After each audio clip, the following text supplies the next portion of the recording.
वही आपको बता दें कि लखनऊ से बड़ी खबर, राजनाथ सिंह ने घटनास्थल का जायजा लिया है। अस्पताल जाकर घायलों से मुलाकात की है, घायलों और उनके परिजनों से मुलाकात की है। घायलों का उनके परिजनों से कुशल क्षेम जाना। देखिए, इतना बड़ा हादसा हो गया है जिस पर रक्षा मंत्री राजनाथ सिंह ने भी दुख जताया है।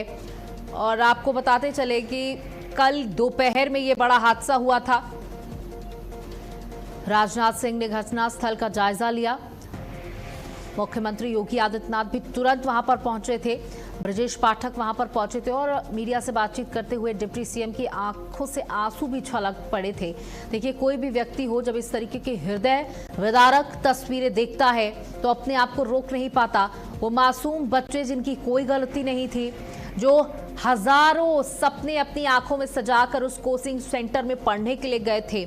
हंसी मजाक के बीच पढ़ाई चल रही थी और अचानक से एसी का कंप्रेसर फटता है और बड़ा हादसा हो जाता है। पहले आग धीरे धीरे बढ़ी, उसके बाद आग ने ऐसा रूप धारण कर लिया कि बच्चे अपने आप को बचा नहीं पाए। बाहर भागने का रास्ता नहीं था। एक दरवाजा था जो आग की लपटों में लपटा हुआ था, आग की लपटों से धू धू कर जल रहा था। बच्चों के भागने की कोई जगह नहीं थी। उन्होंने अपने आप को बाथरूम में बंद किया, ये सोचते हुए कि जल्द ही उनके पास मदद आएगी, आग पर काबू पा लिया जाएगा या वो अपने आप को बचा पाएंगे। लेकिन आग ने विकराल रूप धारण किया। चारों तरफ सिर्फ धुंध छाई थी, धुएं की धुंध छाई हुई थी। चारों तरफ काला काला धुआं था और वो धुआं बाथरूम में भी घुसने लगा। कई बच्चे बेहोश हो गए। बेहोश होने की वजह से वो अपने आप को बचाने का प्रयास तक नहीं कर पाए, तो कुछ बच्चों ने जलते हुए तार की मदद से अपने आप को नीचे उतारने का प्रयास किया। किसी के हाथ जल गए तो किसी के पैर टूट गए। जो बच्चे बच पाए हैं उनका इलाज जारी है, सदमे में है वो बच्चे। शायद वो कभी ये तस्वीर अपने जीवन में भूल पाएंगे, क्योंकि उनके साथ पढ़ने वाले वो छात्र, वो बच्चे आज उनके बीच में नहीं है। वो परिजन अपने आप को शायद कोस रहे होंगे कि क्यों आज उन्होंने अपने बच्चे को कोचिंग जाने दिया।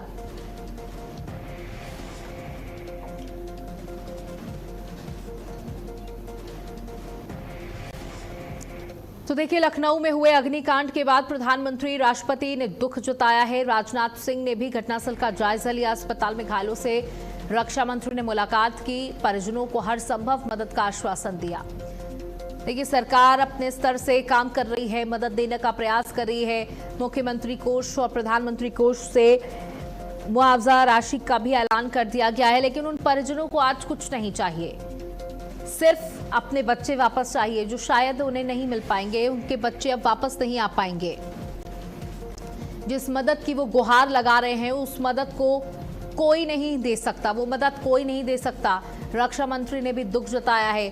बेहद दुख भरा क्षण, घटना, ऐसी घटना जो हृदय को दहला कर रख दी है। परिजनों को हर संभव मदद का आश्वासन तो दिया जा रहा है, लेकिन अब परिजनों को किसी प्रकार की कोई मदद नहीं चाहिए। और देखिए, जब वहां पर जो लोग थे उन्होंने ये बातें बताई और जो छात्र बच गए उन्होंने वो तस्वीरें बयां की तो सबका दिल दहल गया। कुछ छात्रों का कहना था कि अंदर से ही जब ये आग विकराल होने लगी तो बच्चों ने अपने परिजनों को फोन किया। किसी ने अपनी मां को, तो किसी ने अपने पिता को, तो किसी ने अपने भाई को फोन किया। चीखते हुए, रोते हुए, बिलखते हुए, तड़पते हुए ये फोन करते हुए कहा कि किसी भी तरीके से मुझे बचा लो, मैं यहाँ पर फंसा हुआ हूँ, मैं यहाँ पर फंसी हुई हूँ, मुझे बचा लो, मेरी जिंदगी बचा लो। लेकिन ना उनके माँ बाप कुछ कर पाए, ना बाहर खड़े हुए पुलिसकर्मी कुछ कर पाए, ना मुख्यमंत्री योगी आदित्यनाथ कुछ कर पाए, ना रक्षा मंत्री राजनाथ सिंह कुछ कर पाए।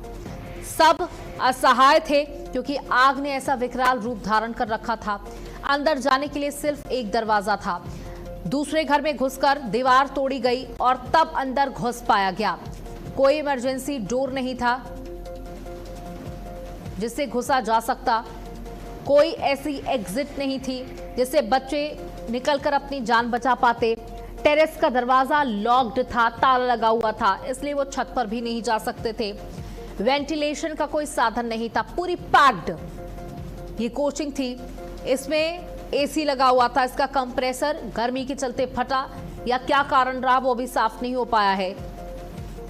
एसी फटने की, कंप्रेसर फटने की घटनाएं भी देखिए तेजी के साथ बढ़ रही हैं।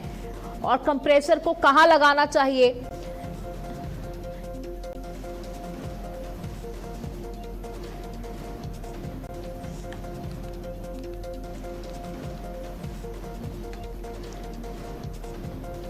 तो परिजनों को हर संभव मदद का आश्वासन एक तरफ दिया जा रहा है, लेकिन वो परिजन इस समय बेहद हताश हैं, निराश हैं, दुख में हैं, क्योंकि उन्होंने अपने बच्चों को खो दिया है। चलिए अब आपको 5 तस्वीरें दिखाते हैं जहां मुख्यमंत्री घटनास्थल पर तुरंत पहुंचे थे। उन्होंने अपने सारे कार्यक्रमों को रद्द करते हुए वहां पहुंचे, उन्होंने निरीक्षण किया, वहां पर मौजूद परिजनों से बातचीत करते हुए नजर आए। देखिए मुख्यमंत्री भी वहां पर बहुत असहाय महसूस कर रहे थे खुद को, क्योंकि वो परिजनों को जवाब नहीं दे पा रहे थे।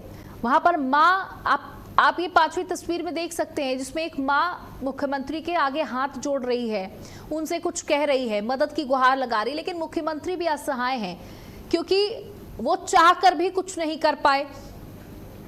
वो उन 15 जिंदगियों को नहीं बचा पाए। अगर वो उन जिंदगियों को बचा लेते तो शायद आज उनके पास कोई जवाब होता इस माँ को देने के लिए, इस बहन को देने के लिए। डिप्टी सीएम भी जब मीडिया से बातचीत कर रहे थे उस दौरान वो भावुक हो गए, वो बिलखते हुए नजर आए, रोते हुए नजर आए। देखिए कोई भी व्यक्ति हो, किसी भी पद पर बैठा हो, कितना भी कठोर, कितना भी सख्त हो, जब वो ऐसी तस्वीरें देख रहा था जिसमें कोई गलती उन मासूम बच्चों की नहीं थी और वो ऐसे तड़प रहे थे, लेकिन उन्हें नहीं बचाया जा सका। अब सवाल यही खड़ा हो रहा है कि इन 15 मौतों का जिम्मेदार कौन है। क्या 4 लोगों की गिरफ्तारी, 4 लोगों के निलंबन से ये मामला खत्म हो जाएगा? क्या उन बच्चों को इंसाफ मिल जाएगा? नहीं, इंसाफ उन बच्चों को तब मिलेगा जब सिस्टम को सही किया जाएगा।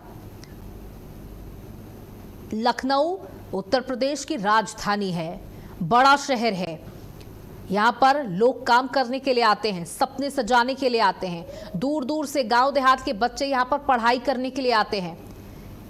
लेकिन उन्हें नहीं पता था कि जहां सपने सजाने के लिए जा रहे हैं वही उनके मौत की वजह बन जाएगा, वो शहर उनके लिए मौत की वजह बन जाएगा।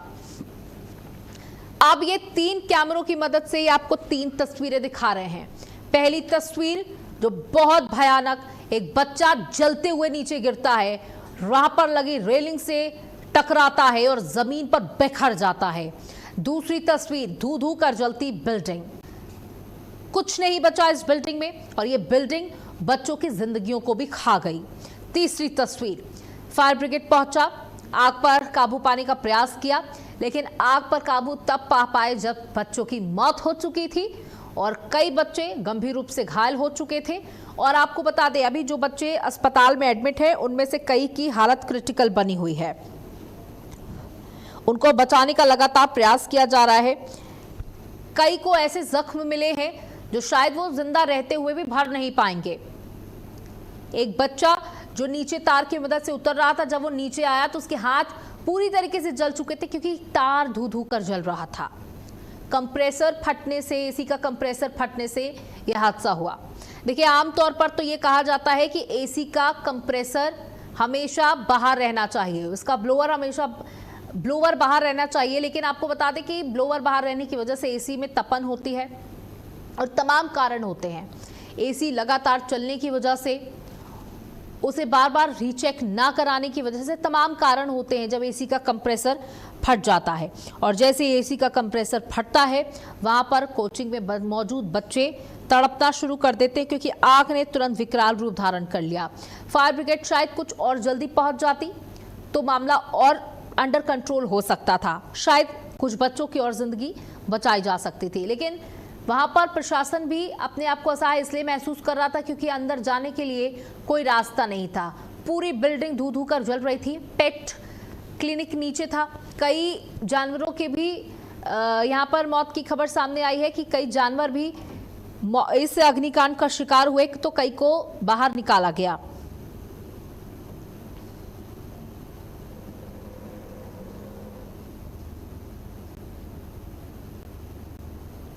तो बता दें कि 3 तस्वीरें, कैमरा 1, कैमरा 2, कैमरा 3 से ये तस्वीरें